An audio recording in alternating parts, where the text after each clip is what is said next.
Hi everyone and welcome back to my film and TV channel. You're all staying safe and well.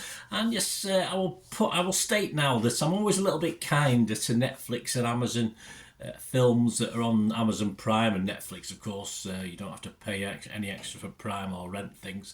But of course, I do have subscribed to both of them. So I'm always a little bit kinder with some films that I find at least watchable, perhaps, and if I'd gone to the cinema or something like that, or paid to watch them, even though obviously I'm indirectly paying. I pay the subscription anyway. So I will say that as a proviso for this film we're going to look at today, because we're going to look at an action comedy directed by Thomas Vincent, written by Seth Owen, and it's called Role Play. Please, if you're new to the channel, push that subscribe button, push the bell notifications, everything film and TV, reviews like this, information, vlogs, previews, lots of different things, even the odd quiz thrown in from time to time. Check the channel. I do football stuff as well on my team, Manchester City, so anything of interest there, guys, give it a watch. But if you're not interested in football, there's plenty of film and TV stuff as well, UK and US and foreign based as well, all territories. So it'd be great to have you on board. Leave us your comments.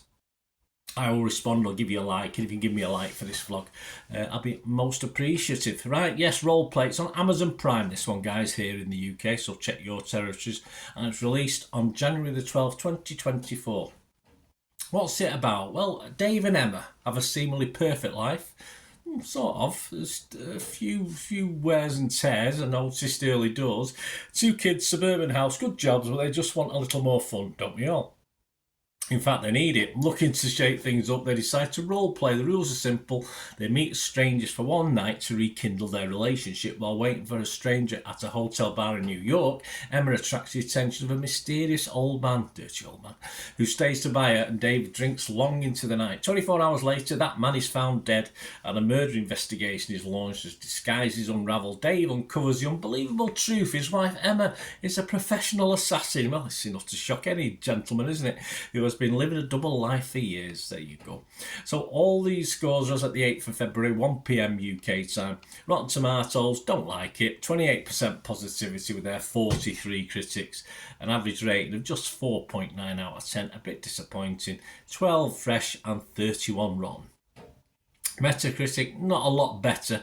38 out of 100 based on just 11 critics. So there was nobody at all in that 11 that was positive. There was 8 of them that were mixed and 3 of them that were negative.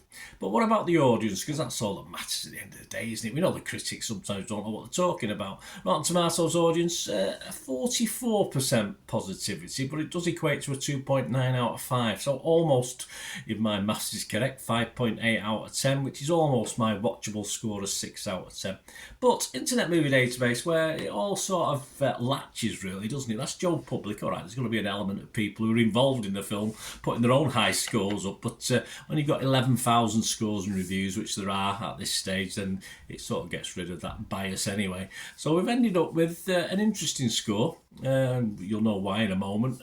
5.5 out of 10 this has ended up with. So a little, just 0.5 below that watchable score, but 0.5 over my minimum score that I give to things. And that brings it on to me and what I thought. I mean, it never quite knows what it wants to be, this, or who it's supposed to be appealing to. The comedy rarely hits. I did smile a couple of times, mainly at Kukoa's influence on this, of course.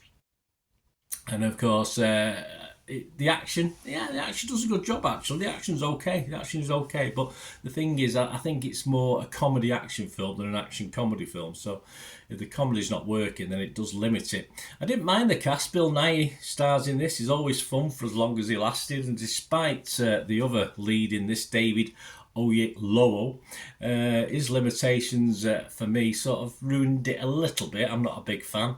But we do have Kaylee Cuoco, of course, who he's always watchable for me. I enjoy watching her, though she struggles herself seemingly to know how to do this role, which is totally understandable, because at times she uses a wit and at other times it seems a bit out of place. It really needed to ramp up the comedy element, but sadly the script just isn't funny enough, unfortunately, to make that sort of impact in a comedy stroke action genre. Despite the numerous flaws, Kuoku does sort of carry this for me, and I sort of enjoyed watching it because she was on the screen most of the time, and I'm fine with that. I'm happy with that. So of course with the 10-15 minute Bill Nighy cameo as well. For her sake and Bill's sake, not that they care less, but for her sake and Bill's, I will give this a score. I am going to score it. So if it gets less than 5, I don't usually score it, but I'm not going to go mad. I'm just going to give it my minimum score. If it was Rotten Tomatoes, I'd be rotten on it. If it was Metacritic, I'd be mixed. Yeah, I'm not going to say negative. I'd definitely be mixed. I'd be in the majority on that. But of course, my score for this, I'm just going to give my minimum score, which, as I said, mainly thanks to the 2 people I've already mentioned. I'm going to give this a 5 out of 10. Let me know what you think, guys. It'd be great to hear your views and opinions, because that's what it is. It's all opinions. We can't all think the same, can we? It'd be a very, very boring world. So let me know what you think. It'd be great to hear from you. Until we meet again, well, that's one thing, don't I? Please stay safe, everyone. Bye for now.